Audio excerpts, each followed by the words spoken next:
Thank you very much for your business. It was a pleasure meeting you. Please find the recording from the survey. Some files may be upside down. I apologize for that. This is just a recording.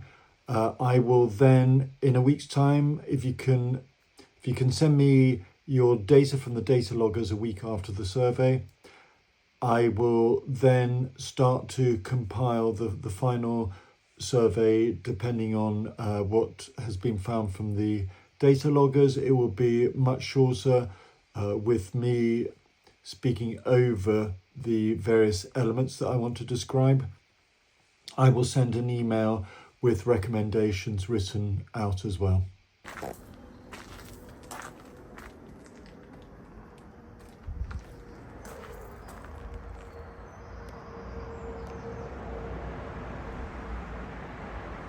I'm seeing here is a number of different types of dampness in one room. So when you've got a brown stain like that, that's a sign of water passing through building material and or timber. So it's got some timber. You get darker staining when there's timber involved and lighter staining when it's not. Now, I've had a look on the outside and I can see that a lot of the paintwork is damaged. It's got calcium sulfate salts that have crystallized on the outside, and what happens is it allows water to pass in and gets through. And some of the brickwork, particularly upstairs, you can see a lot of calcium sulfate salts blistering.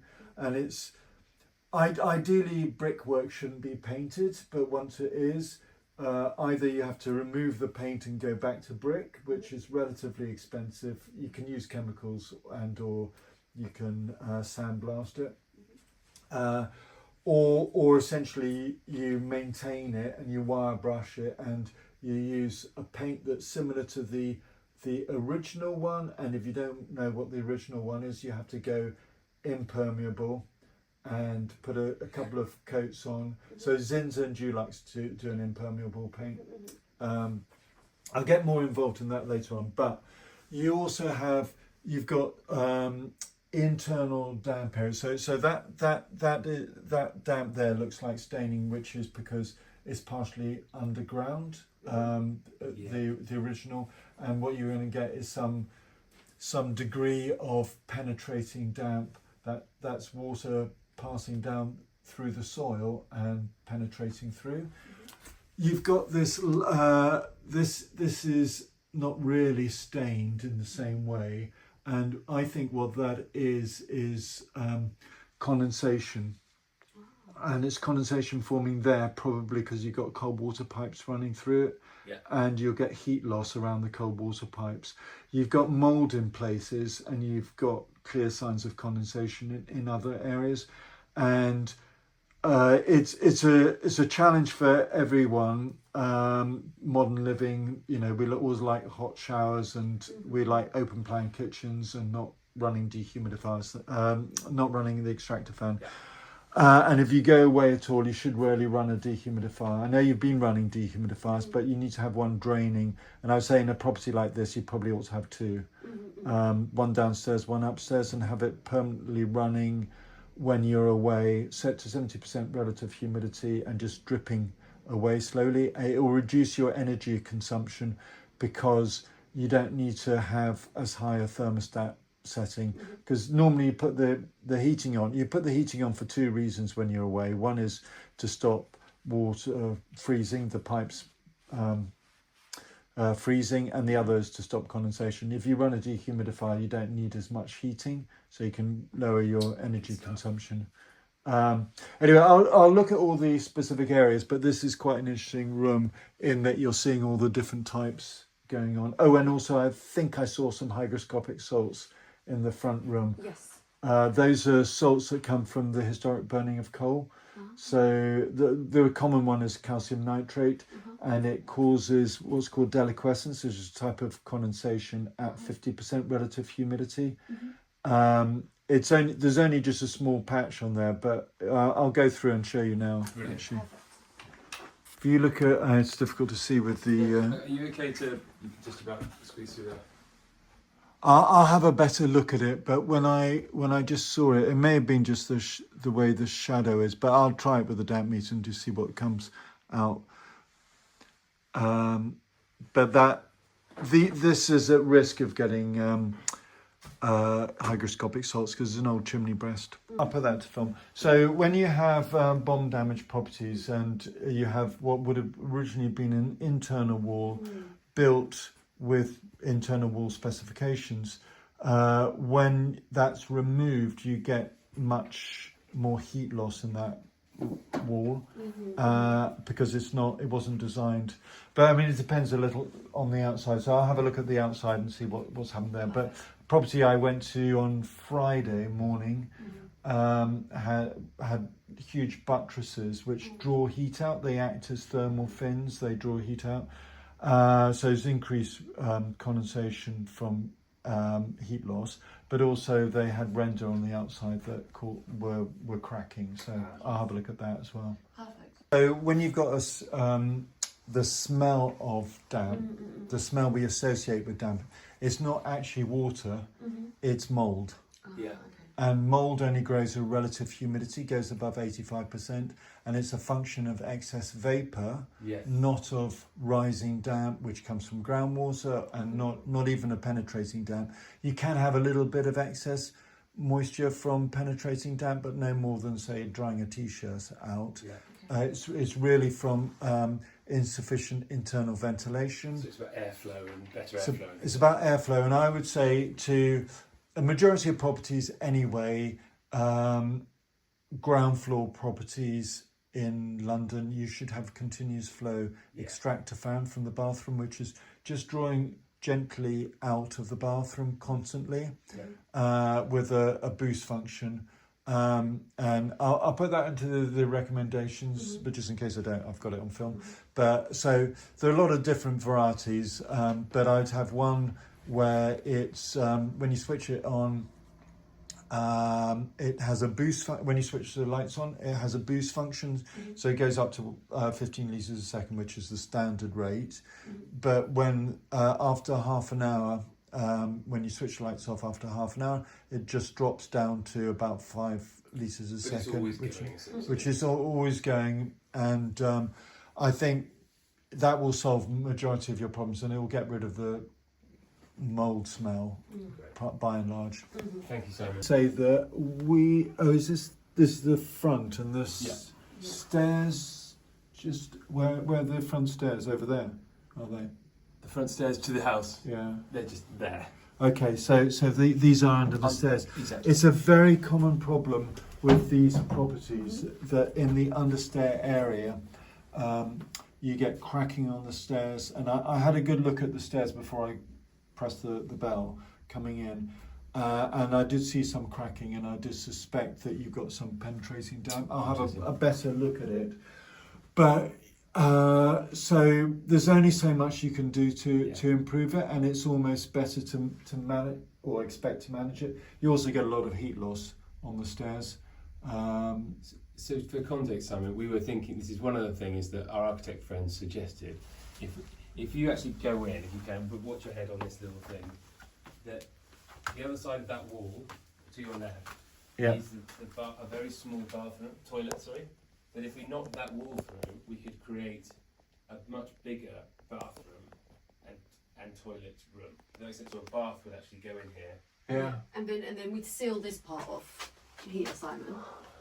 We'd seal this wall back, and then you just have like a sort of standard understairs cupboard here. But this would knock through behind you. Okay. Well, I think that makes a lot of sense. Yeah. But you can see here that it's been tanked in the past, but tanking material can only hold back a certain amount of moisture, and it eventually comes through again. And I just think this is underground. You've got your stairs here, and this has been concreted up.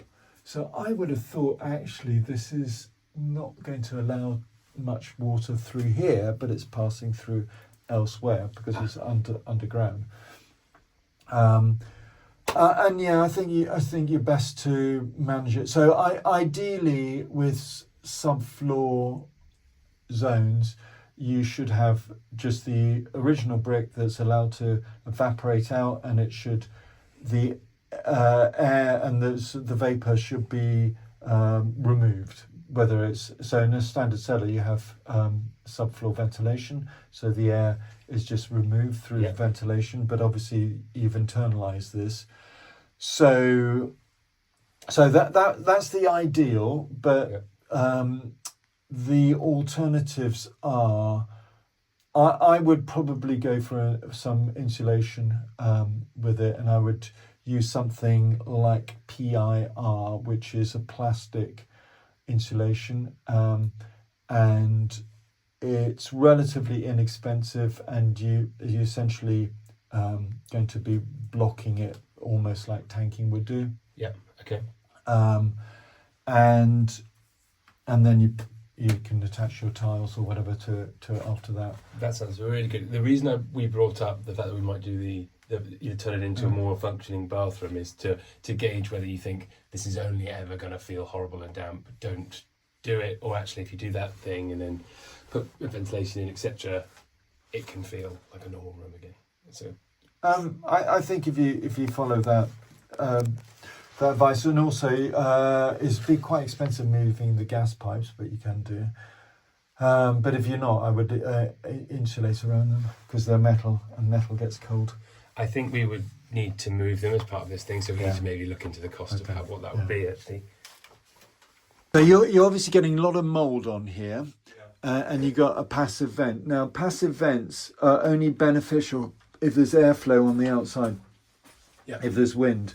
Otherwise, what you end up doing is getting the cold and not the benefit. And it's you might say it's ironic that you're getting a lot of mould around a vent.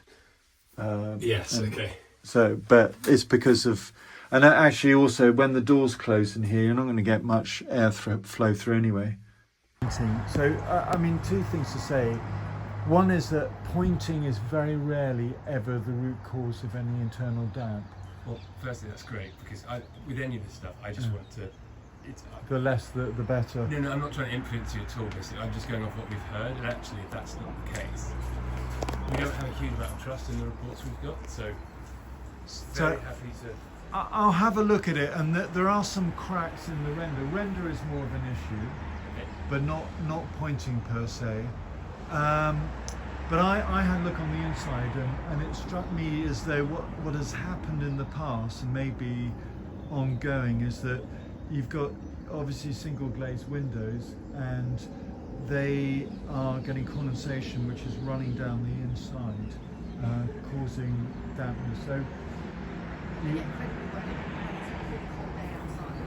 they get very wet.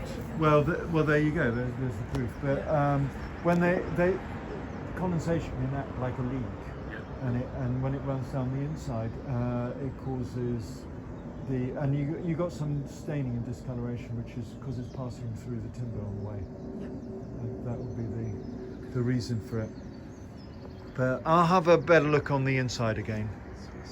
Just to explain, when you have a render crack like this or this, what happens is that rain runs down the wall and it gets absorbed into the crack, and the crack acts like a capillary, and it draws the water in, and it gets trapped in behind and can't evaporate out, because this is going to be impermeable, and therefore it goes in, or it causes dampening of the external brick, and a wet brick as a poor insulator, increasing the risk of condensation. So you get the twin effects. Sometimes it doesn't go the whole way through, sometimes it just dampens the external skin of bricks.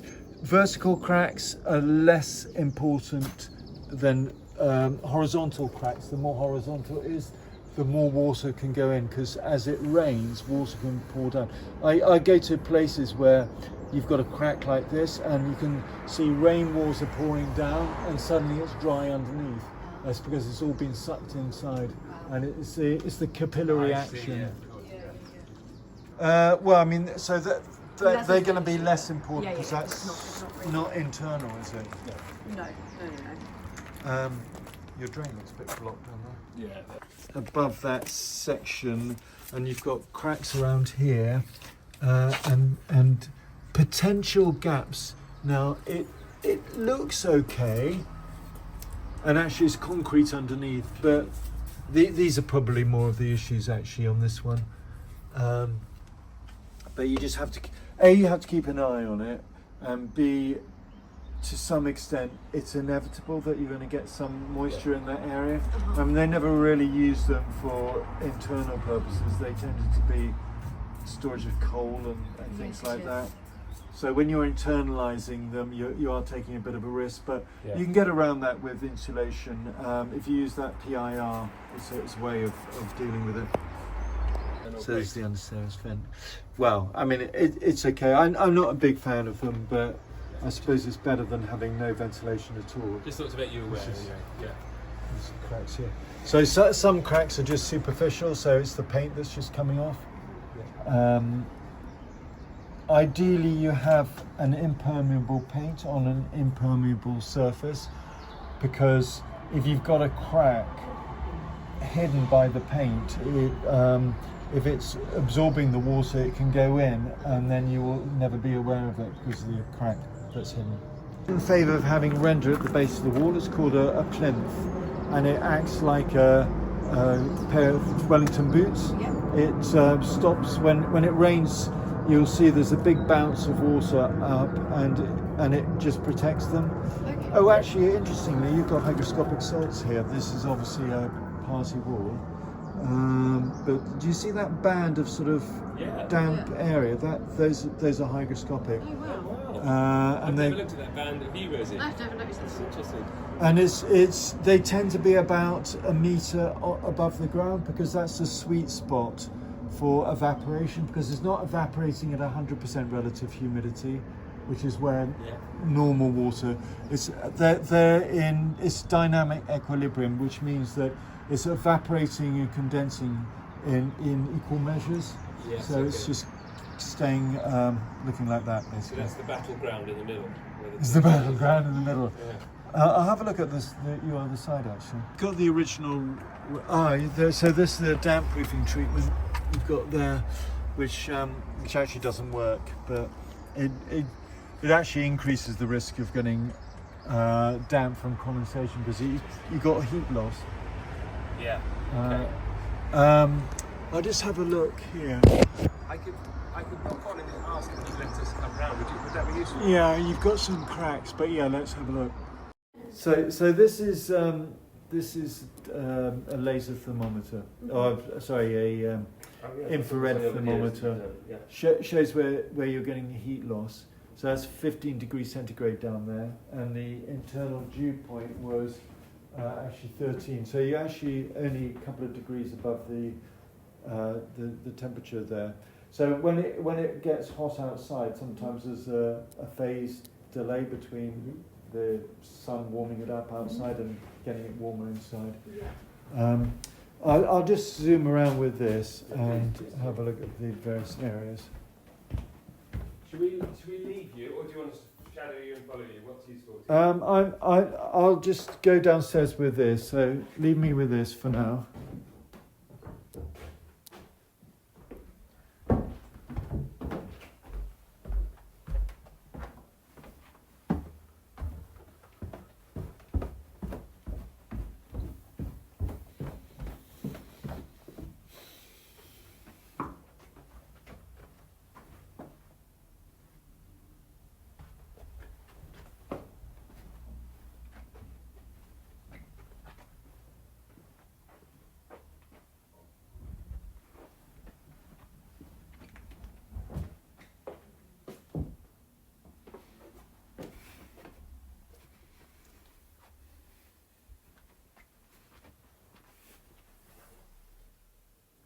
Off keeping the paint.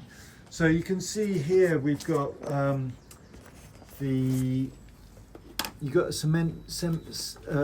very cement-based mortar which is cracked away, which is not ideal, but it's not going to cause water to pass through to the internal brick. There's a lot of pointing that's missing there. That will cause increased heat loss, which increases the risk of condensation, but I don't believe that it will cause water to penetrate all the way through. And then you've got lots of cracks there. I mean, how much of this? Oh, see, that's been damp proof there. How much of this is your responsibility, and how much is shared? We're not We're entirely not sure. And all the two flats upstairs are all fairly new as well within the last year, so we're not sure. But I think we're looking that we'll probably need to take responsibility. The other side of the left-hand The kitchen. wall, other side of the kitchen, you got render cracks here, Yeah. all the way down, quite high up. I mean, in my view, and look, it's also missing at the base of the wall, and that is above your ground level. So, you know, you want to make sure that that is not exposed to the outside. More render cracking, and to some oh look, there's been some repair in the past. You will find with repair that it's difficult to stop it from recurring, Sure. and it's primarily expansion contraction. Although you're not going to get a lot of sun on this, No. you're east facing. And so the sun moves across that, you'll get maybe a few minutes a day, if at best. Oh look, this one is quite bad here. So this is in our, yeah. Thank you, Rosie. Very much appreciated. So that is the chimney, obviously, in the front room. But there are multiple houses upstairs, so that might be one of the other houses' chimneys, if that makes sense. Yeah, Or it might be sure. ours, I'm not sure. Well, I mean, it's shared, yeah. It's a sort of shared. Okay, I mean, I think I've seen enough. And also you've got this thing that's going to bounce water in when it's raining, but it'll concentrate water on this side, which is probably why it had cracked in the first place. So you need to think a little bit about drainage, and really you want the water to be moved away from the side and into the drain over here. The drainage from you want to keep rainwater off your side of the building. Yes. I mean, it doesn't matter too much that these are up against this, because but just so long as water can't. It strikes me as though this is lower, and if you look at the green, it seems like there's moss collecting here. But that's ground floor, isn't it, in that room? Yeah, but what you want is the drain to lift off the ground and to move water over to this side or over there. You want it to drain away. It's just above your wall downstairs, presumably. Yeah, so that is floor height again. Yeah. And this is damaged here. Oh, so there's actually nothing. There's no house under here. Underneath. This is where our rooms stop. Okay, so the downstairs section where it's studio. The studio would be here. It's under there. Okay, so that's not relevant. This might be relevant to some extent. This would be relevant, but anyway, I think you're going to get some percolating water down through, but you can reduce it by draining away. Okay. This is external wall. We've got the render cracks on the outside. As I say, you know, I don't really need to tell you about every single crack and what that might represent, and every damp area, but where you in a uniformly painted property, it's really easy to see where the staining is. When it's a bit mottled, it's much harder to see it. And this is dry. The other thing is, when a property's been damp proofed, they will typically replace the wall up to a certain level. So I think this has been damp proofed over here. Do you think? We only know that damp proofing happened in the kitchen, in the downstairs bedroom. It doesn't mean it didn't happen here, but just, you know, that's the only thing. So do you see this ridge here? Yes. That suggests a change in building material, which is commonly when it's been damp-proofed. And what they do is they replace normal absorbent internal plaster with impermeable plaster. Okay. And it blocks moisture, but it doesn't solve the problem. And then you've got an area of dampness there, which I think may be a change in material, building material. So that's getting condensation. Okay. Normal. So when it's damp-proofed, it will hide the problem rather than deal with it. So that's why I wouldn't recommend it ever. There's a musty smell in this bedroom. Apart from that. Okay, so that's damp in the corner there, but we saw on the outside that there were a few issues. The boiler is in that corner as well, just so you know, just the outside wall and the cupboard. Okay. To top the boiler up. As in it turns off, we have to turn it back on again. We had one issue. We're slightly. It's not really working very well at the moment. It's a bit of a temporary rental thing. Yeah. So I'm guessing at some stage you're going to have to think of replacing the boiler if it's Quite playing up. possibly, and I think we might want to move it as well if we can. So what you'll need to do is have pressure test the whole heating system. Just make sure that there's no leak in it, and obviously deal with any leak. I don't think there is particularly, but it's just important to do that. It takes a long time for hot water to come downstairs. Okay. Would that be indicative of? No, No. not of a leak. No. Okay, fine. That just indicates that it's an old system. Yeah. It's also, to be fair, it's probably quite a lot of building to Yeah, it's quite fast. heat up. Yeah.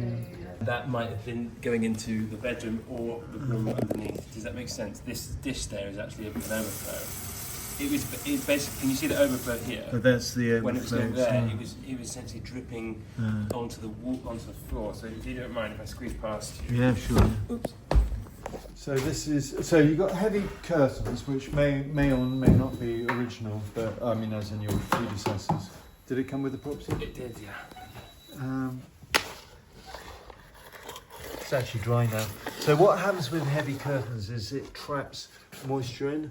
So the moisture can get diffused through the curtains, but the heat doesn't get through. So you end up having high relative humidity, because relative humidity is a measure of the amount So the of curtains vapor. might be affecting these.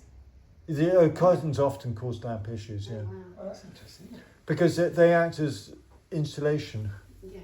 So you get the vapor will come through diffusion, like smoke, Yeah.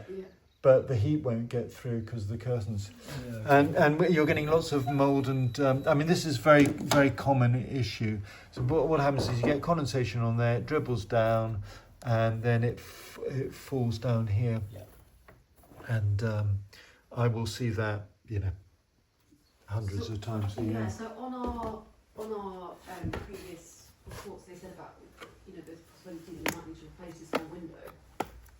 Well, there are good reasons to.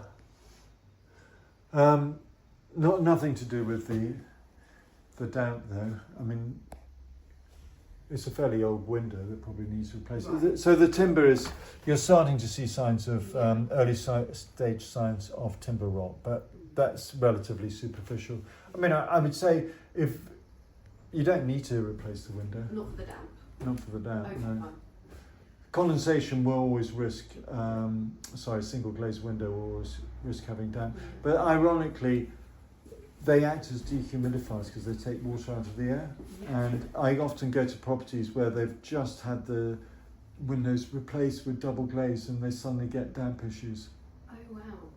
Because they're not getting the dehumidifying effects of single glazed windows, and they reduce the airflow because. It feels like such a sort of balancing act of all these different Yeah. elements. Well, that's why data from data loggers is really useful Yeah. because you can see what We you're. did buy one of those window vacuums to kind of. Yeah, I to be honest, I have bought one myself and hardly ever used it. Yeah. It's a bit of a faff. We won't press you on this because you need time to form your thoughts, but out of interest, based on what you can see so far with this window specifically, are you suggesting that actually you could just kind of repair Has the damp stopped? No. It's dry now. Yeah, because it's summer and it hasn't been as wet, or Yeah, and I would say your predecessors probably didn't do a particularly great job of, I would say a lot of this stuff is historic How Pro- you're living in the space. from the predecessors Yeah. rather than yourselves. But are you saying potentially some of the window, Repaint it. repaint it, etc., and seal it off, ish? That it's not an issue. Yeah. Oh wow. I mean, I'll have a look on the outside, Yeah, of course. and there's a few cracks in the windowsill, but nothing major. Yeah. Okay. Nothing that would take more than half an hour to solve. Well, firstly, that's amazing to hear. But then, secondly, I wanted to ask just your professional and personal taste. Did you say that you think it would be worth, from a heat perspective, from a long-term perspective, to replace these with what you were gonna say? Look, I mean, so I would say three things. One is that as time passes on, double glazed windows will be an expectation in properties, Yeah. and you'll probably get marked down for not having them, and you won't get the benefit, and you'll pay the cost. So, it's worth thinking about it. But top of my head, you're probably about, I don't know, £10,000 worth of to do it well, to make it look good. Yeah. And in a nice property like this, you probably don't want to go for Anything less? No. It's PVC, It's UPVC, kind of it's conservation. conservation. So I think we wouldn't necessarily be allowed to just put any. Yeah. Well, we wouldn't want to anyway. Yeah, but But you can go down the secondary glazing route, which has more or less the same benefits as double glazing, but it doesn't look quite as good. Okay, Base- what would we do to that? Well, there are two forms of secondary glazing. You can have one that's sort of more of a sort of permanent thing that you can open and close and so on, or you can just have with glass, or you can get magnetic strips and put in perspex that in summertime you just take out, and in winter time it's not as effective, obviously, but it's quite an inexpensive way of dealing with we it. can look into that. Great. Yeah, definitely. So, but thank you so much. So, what you're saying is pretty exciting news, actually. That potentially this problem has semi-resolved itself, Yeah. and if we got something to just repair some of the wood damage and do a sort of, maybe replace. You can do that yourselves, though. It's not a big deal. Yeah. Is it just sort of using filler to kind of fill in? So yeah, just to say that actually it's not particularly damaged. I mean, there's more damage from the wires going through it than. So this is timber rot. It's window rot, a bit down there, and you'd sand it back. Timber is inert; it's not growing. You could paint it, or you can fill it and use what's called 2-pack or Ronseal epoxy resin. You'd have to mix it up. Yeah. Very, very easy to do, and I think that's what Chris said, epoxy. So basically, we want to put ideally a bench seat here. yeah. And then so if we, in theory, just took that back, that damp's actually sort of old. It's not relevant anymore. So you can sand it back, and Yeah. I would probably put in insulation if you're going to do within the bench seat. Okay. But in theory, if we wanted to maybe spend money on double glazing in 5-6 years' time, when we want to, there's no but rush. for now we could actually. This is almost good to go. Yeah, it's all good to go. And does that mean that? So again, you haven't finished in this room. But does this room potentially not have any damp in it? Well, I'm looking at this is I'm looking at this wall, and this looks damp here, and it is, and that's because of the render cracks on the outside, and I don't think it's penetrating the whole way through. I think it's causing condensation, because you've got there's your damp proofing there. You see that, the ridge. Yeah, I can. So you think in terms of treating this room, it'd be more about treating the exterior than I think that's probably right. Yes. So you've got cracks in the render, and there's the base of the wall. It's exposed to rain, and the drainage is moving towards the building. It's not draining away from the building. Okay. Which is obviously with Brian next door. He doesn't necessarily want the water to pass to him either. No, but you put in channels so that it drains. Yeah. Okay. I mean that would be where you probably spend more of your money. Yeah. Okay. Cool. And that's a bit more of a long-term solution than Damp proofing. It's a marketing term. Yeah. And it's an aspiration, Yeah. but it doesn't deal with the. So what damp proofers do is they inject chemicals that the chemicals do reduce the movement of water through brickwork. And they replace internal plaster, which is absorbent, with impermeable plaster. And the theory is to stop rising damp. But rising damp comes from groundwater, and there are 3 reasons that you don't have groundwater here. One, probably the most important, is that you're in London and the water is pumped out to below about 60, 100 metres. So the nearest pumping station is showing at about 110 metres below ground level. Right. Otherwise, it would flood the tubes and trains and underground car parks. Secondly, so in groundwater is the water under the water table. So if you get in contact, it's like groundwater flooding. It's like flooding from underneath. Yeah. But if the base of the wall is in touch with that pond of water, then it will be absorbed upwards because it can't go down. Yeah. But if you look at your geographic area, it shows that you're not in an area with groundwater bearing rocks anyway. Okay, that's interesting. And you're on a hill. Right. Okay. Yeah, we're halfway down. We'll do this the way down. Yeah. Right. Okay. Okay. So- That's interesting. So you're never going to have rising damp. And so the treatment they were recommending was against rising damp, which you don't have. That's nuts. Do you think a lot of this is basically a bit of a scam? So is that a scam or are they misguided? Both. I think a lot of people do know that they're misguided, and I think people, perhaps just choose not to look too deeply into it. But more or less all the properties I go to, well, a majority anyway, have been damp proofed, and yours has been damp proofed. And if it worked, I wouldn't be here.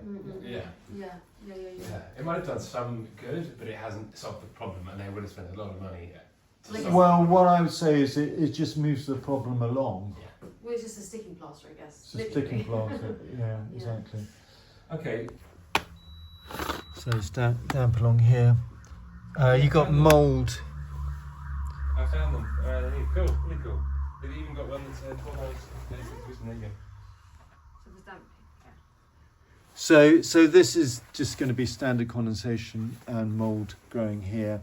I don't think it's penetrating the whole way through, but it may well have been damp proofed, which does stop the water from showing all the way through, but it increases the risk of mould and condensation, which is what you have here. But it increases it because you get the heat loss. Basically you're blocking the water from coming through, so you're not seeing when it comes through. But you'll notice when I talk about hygroscopic salts, that actually I'm recommending blocking the hygroscopic salts. I'll get on to that in a sec, but cracks there. Ideally this gap should be filled. These are sort of like annual checks. Also, I say to everyone is have a look to see what's happening during a rainstorm, and Where just the water's see pooling. where the water's overflowing, the guttering, where it's pooling on the floor. A pretty good idea of where water is flowing off guttering is when you get a green streak, and I'm not particularly seeing that here. I'm not sure what these are. Yeah, we can pull some of this away if that's useful. And this is, it's a bit weird then. Yeah, that's. Oh, it is actually. It is. That's the Virgin Media something. Yeah. The salts tell me that water is getting through this wall and is percolating out through it. I mean, to some extent, you're going to get that anywhere. It's often about managing water. These are weep holes, so that when the water passes down through here, it can weep out. Nothing to worry about there particularly. They'd said about potentially lowering this whole thing. What I would do, rather than lower it, I would drain it, make sure that the water will flow out to the drain. And that's the same on that, in fact it's the same in the whole perimeter of the property. But would you recommend putting a new, how difficult is it to put a secondary drain? Or even you know what I mean, multiple points? So you've got water flowing off the, as from what I could tell, internally you've got a solid floor. So there's no suspended timber floor, it feels solid. But you've got the old air brick from when it was a suspended timber floor. You can fill that up and it will cause a bit of localized heat loss. You don't need it. You can fill it up. I would use insulated foam and then fill it with a render on the outside. This ideally, you've got a drain here. Well, I say drain. Let me do my... Oh, actually it is clear. Semi-clear. Semi-clear. So yeah, you want to make sure that that's doing its thing. A good test of whether a drain's working is if there's water in it. If you can, and I suspect that doesn't have that water, that it may mean that there is a cracked drain underneath here. We can pour some water in and have a look.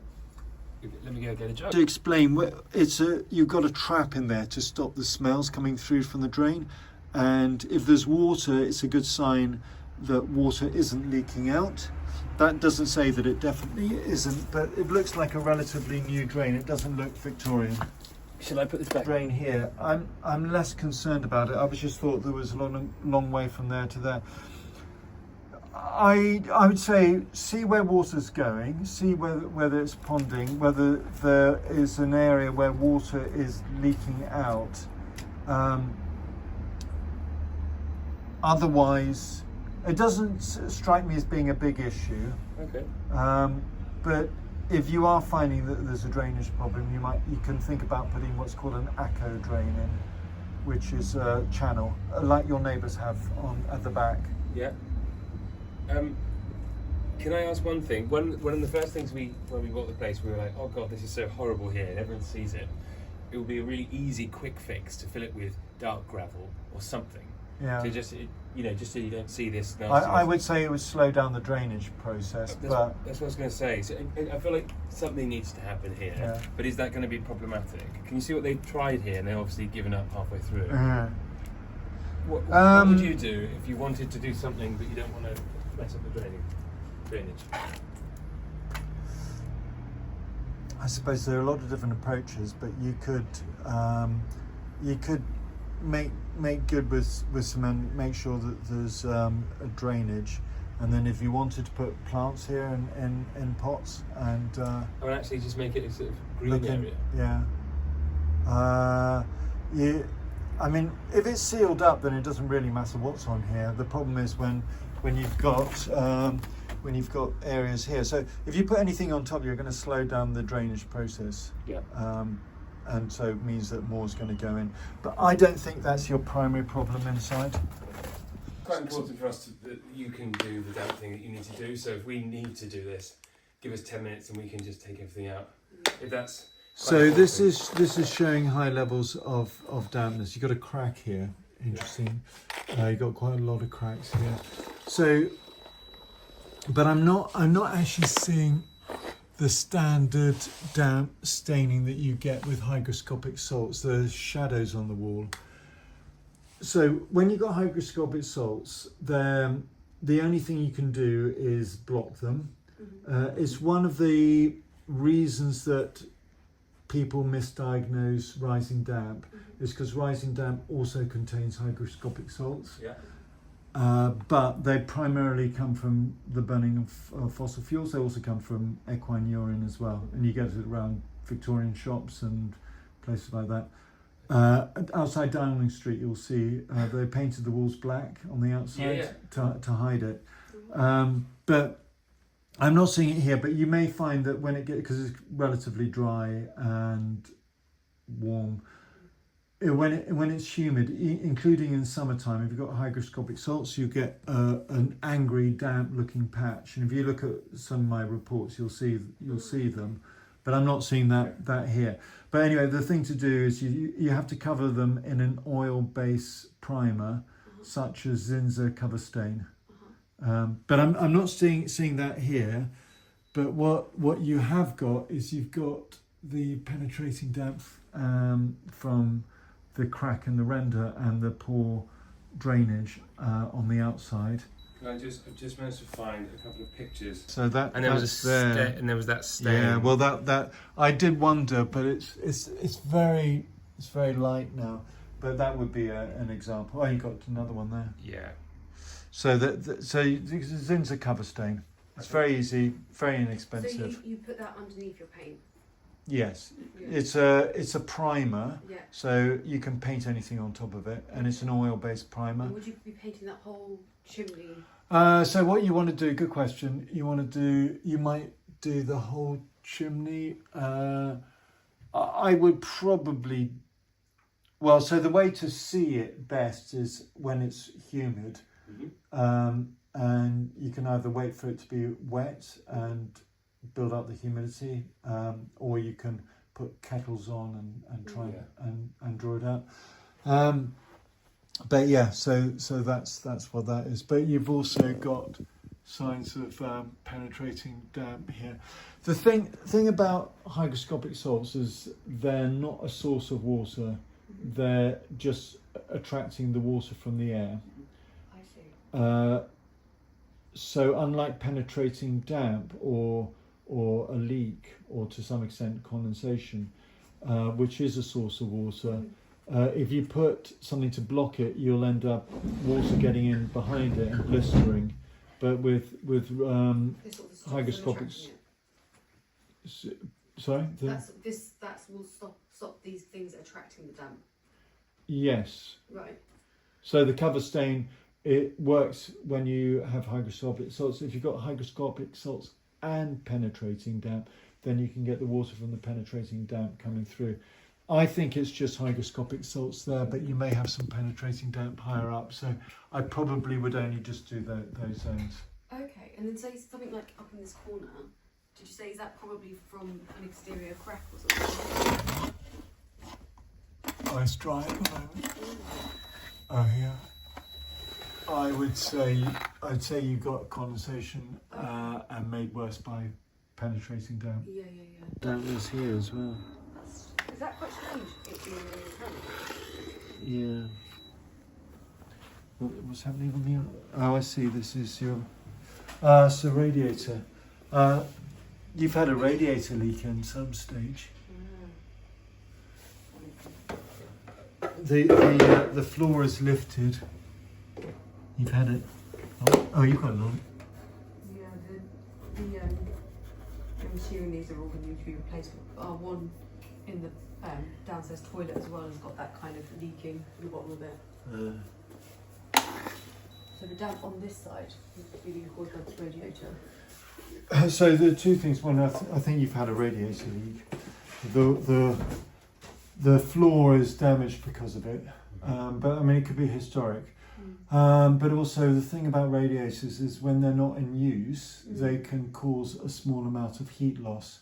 So you can have condensation on the near a radiator or on the other side, unless you use dehumidifier, and that will get rid of that problem. Yes, but on the other side of that wall, there's some pretty serious kind of something's going on, isn't it? Yeah. I think that's the cause. Penetrating down through there, for example. You've got an extractor fan there. Interesting. You've got risk of rot. It's probably something that you need to look at. It may be worth just putting a fungicide on there, just to reduce it. At some point, because you're obviously. So I'm I'm putting everything onto video so I can. There we go. Okay, we need to move anything, please. I'm doing brown staining there. Oh, that's underground. That's next door. It's just dug out, and this. Yeah, I mean, it is. Oh, there's a bit of brown staining there. It is. Oh, and it's 2 meters. Yeah, so that is probably underneath the kitchen sink. Yeah. I mean, as a general rule, you get a more of a browny stain like this when it's passing through building material, but that could equally be associated with that leak there. You can see it's a browner stain there. Unless So with pipe work, you should really insulate it. It looks like it has leaked. There's a valve there. Looks like it's leaked or is leaking. So you often get dampness at the base of walls on solid floors, because what happens is that the solid floor can get cold, and you can get condensation forming in that because it can't go down. It will go up into the walls, but that's not a sign of rising damp. That's a sign of condensation. Is there anything we could do with that to kind of bring the floor up? So what you can do, and this is obviously damp from the shower. You can do is, although I'm against some of the principles of rising damp treatment. So some of the chemical, they do work, and I'm a pragmatist. If something works, I'll use it. Yeah. And one of the things you can do is, so you need to reduce the internal vapor levels by monitoring it, but you can take the skirting off and you can run a bead of something called dry zone, which is a type of anti-moisture cream that reduces the absorb. So the plaster shouldn't touch the base of the wall, but they often do. And so you can cut back the plaster at the base of the wall and then put a bit of dry zone, and it was quite effective. Okay, great. An extractor fan in the kitchen. No, are they? You should have one. Yeah. I mean, the building regs require it nowadays. Right. Okay. No real vent in the bathroom, and the door's kept open. The shower. There's an extractor fan, but it's manual. Let's just see how good it is.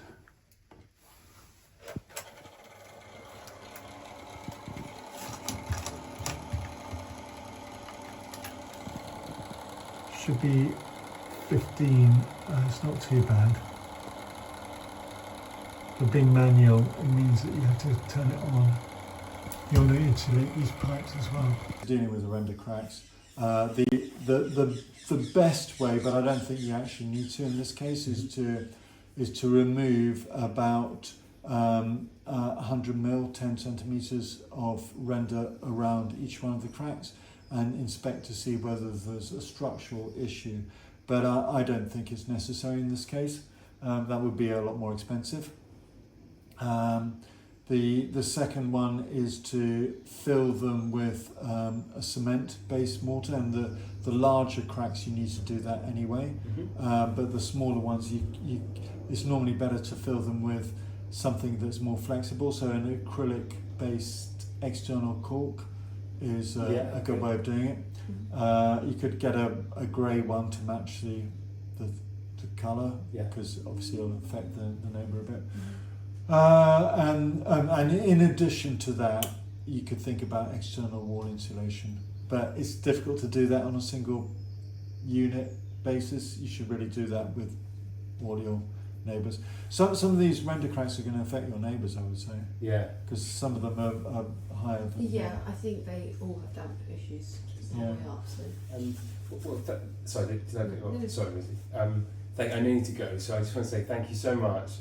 Is there any way, even if we have to, if you'd like a tiny bit more money or anything like that, to just summarise? We're going to get the whole video is amazing, but just to summarise the actions needed. Okay. Well, I'll do what I can, but I know you've got somebody coming very soon. I'll do what I can. I don't want to make a promise. Of course. But I'll do But what I can. we're happy to say that you want Yeah. a bit more to, Yeah. for the process of actually doing that, just to summarise the actions needed, just so they can. But you think, in a way, we could do those alongside doing some of the actual decorating, so we can start decorating pretty quickly. Yeah. That's very good news. Isn't that good? Penetrating down there. Oh, you might even get some water leaking from the shower. Yeah, I think we do. I don't know. It's been put in very well.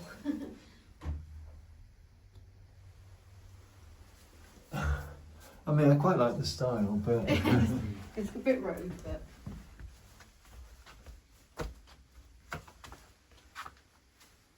yeah, I mean, it's mainly penetrating damp and mould from excess vapour in here. Yourselves, or general builder, if you tell them what to do. I mean, they wouldn't necessarily know. You've got carpet moth here, so you get it in damp zones. carpet moss. Moth. Moth. Oh, okay. We will be replacing this carpet at some point. But what does damp eat away at the carpet a bit as well? They do tend to like damper areas, but you know they're like they're probably closed moths. They're probably associated. Oh, actual moths. Sorry, gotcha. I thought that might have been a cat, sort of, but that makes more sense. No, I think talking about the fan down there. The restriction is that if it's a bathroom fan, it'll be 100 millimeters, 10 centimeters. A faster fan needs to be wider, so you're going to restrict the airflow through the ducting. So Right. you're probably better off getting a bathroom fan that's got a continuously flowing. Okay. Self-diagnosed, so we could be wrong. We don't sort of. Well, it's interesting that some plastic's been put there. Was that presumably that was before your time? Yeah, definitely before our time. Oh, it's got a crack in it, so it will come out there. Yeah. So looking downstairs at that section of wall, where we were about 2 meters in, you would normally expect to see a really clear brown stain Yeah. where water was entering if it was leaking through there, which I wasn't seeing. I was seeing a much lighter brown stain. That's not to say that it isn't the cause, and it obviously needs to be dealt with, but I think it's more than just that. It costs about £20, and they're, in my opinion, they're better than the professional level ones, which cost about £500. That sounds good.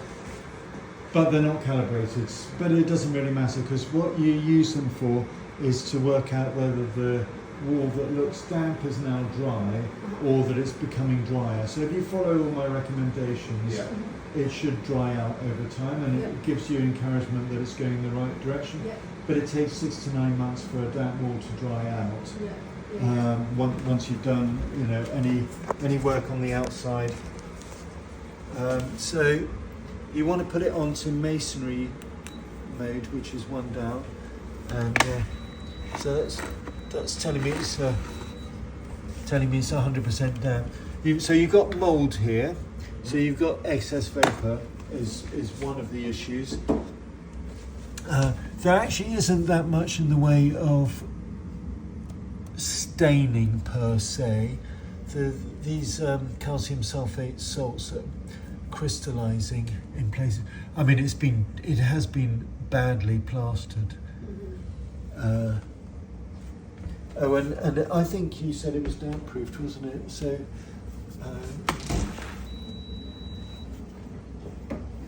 it's a bit of a mottled affair, isn't it? I'll have a look The and see context, what's again, I think it might be useful to say the context for here. We have our hope, basically our plan is that we can get this damp treatment done as soon as possible in the right way, and then following on from that we'll start decorating the house. But the big one is that we want to redo the kitchen, and that will include We're going to try and take some of possibly this wall out. Okay, so you're not actually going to have this wall. Well, so I'll just show you a few things here. Yeah, that corner looks pretty. So you've got all this damaged paintwork here, and you can see it's actually breaking through there. But this blistering is caused by calcium sulfate. So calcium sulfate is an ingredient in cement. It's about 30% of cement and about 70% of plaster, and it dissolves and then crystallizes just like table salt does. Yeah. And as it crystallizes, it splinters underneath the surface paint. Yeah. And then what happens is you get micro cracking, so very small cracks. Yeah. And then it becomes more absorbent, so it speeds up the process. So this sort of bubbling. If it were me, I would probably look to put a plinth up to about this sort of level, so that when rainwater bounces up the wall, it's going to just be moved away from the wall. I would have a cement-based mortar as a plinth. Interesting. Okay. So like you have at the front. Obviously this is even worse over here. We're hoping that this will always be entirely glass fronted doors. Okay, so it's not really relevant, but it will be relevant to anywhere else. Yeah, so But it won't go completely. It will still be in the corners. So what you were saying is like the kind of the welly boot effect at the front. Yeah, You do yeah, something like that here. yeah. Okay. Ones show the dew point on it, so the base.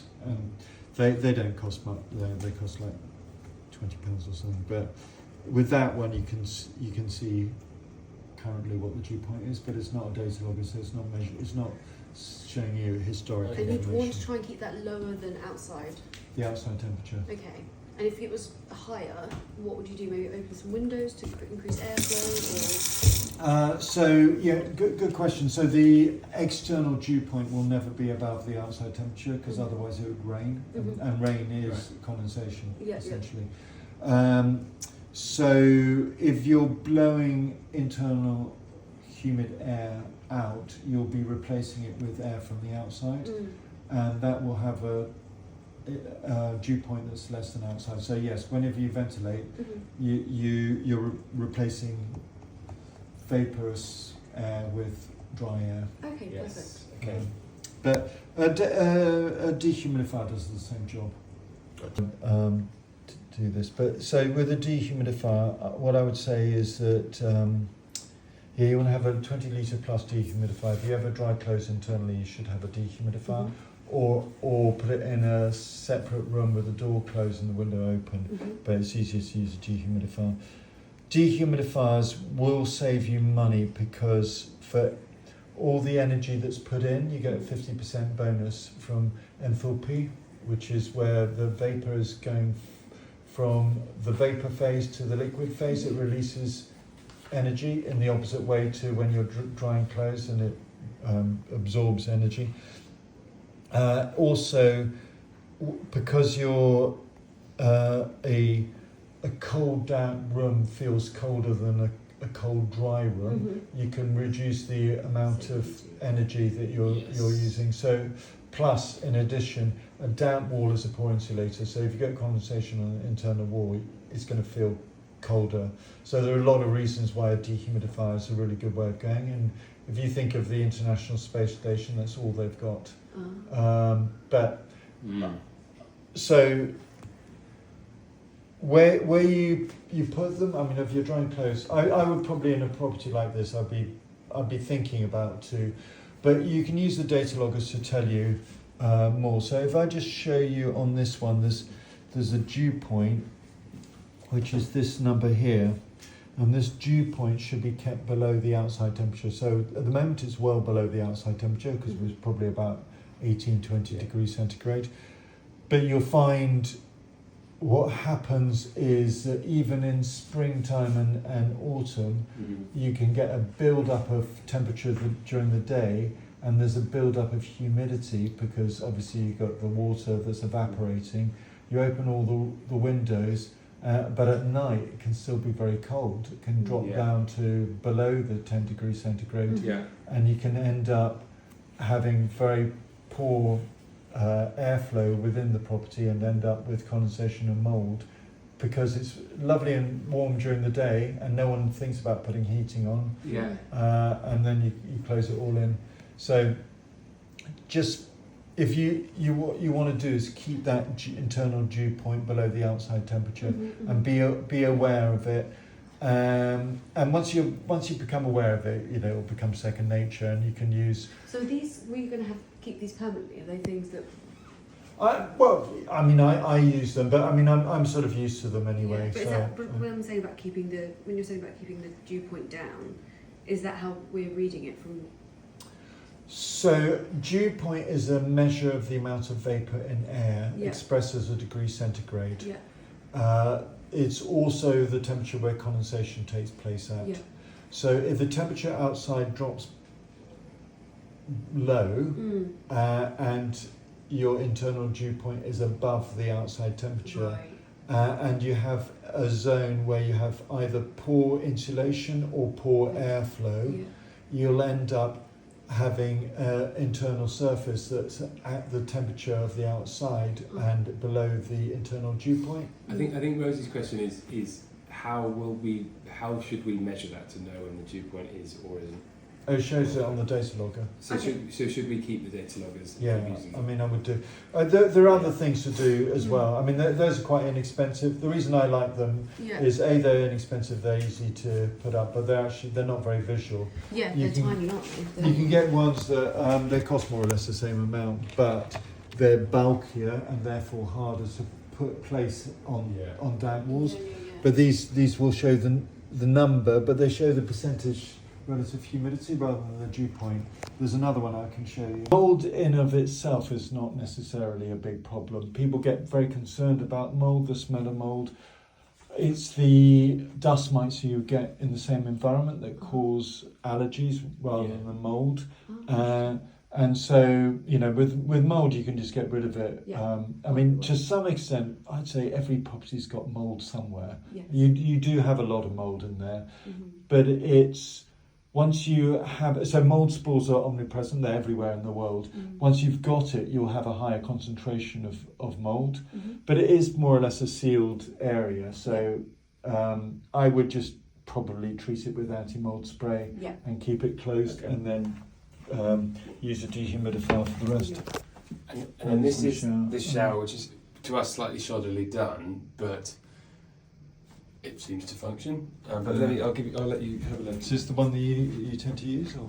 It is. It's our only shower. Yeah. Yeah. Oh, this is the. Oh, I love the tiling. Interesting, isn't it? The irony that there was a self-mosaic bathroom already. Oh, I think it's quite fun. I like it.